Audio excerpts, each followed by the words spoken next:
What I discovered is I may not be able to eliminate some of my weaknesses. I cannot make some of my deficits go away.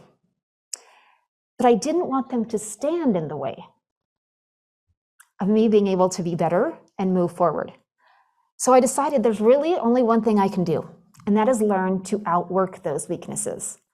Sometimes outworking a weakness looks like camouflage, where you simply make it disappear into the background. Let me give you an example. One of the deficits that I now have post-brain tumor life is I get very, very dizzy. I do not have a great connection between what my eyes see and how my feet move, and I struggle to maintain my balance. And the longer I stand still, the more I start to become like the Leaning Tower of Pisa. And this can get in the way.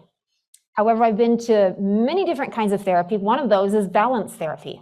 And there's something interesting, which is when your brain knows that you're in a position of safety, then it releases that anxiety and you no longer have the issues with balance.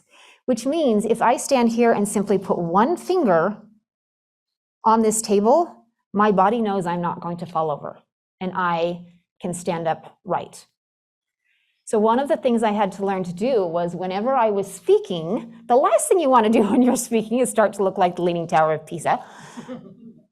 So as long as I have one place where I can put my finger or I can lean for just a bit, my body and my mind can work the way that I want them to. Would you have known if I hadn't told you? You wouldn't have, because it's now camouflaged. Because every time I go to speak, I make sure that there is a table, there's a podium, or there is a chair, so that I can maintain that balance for myself. No one would know unless I shared it with them. And so even though you cannot always change your weaknesses into strengths, you don't want them to stand in your way. So figure out ways, get creative, work with the people who are in your inner circle, and figure out ways to overcome your weaknesses.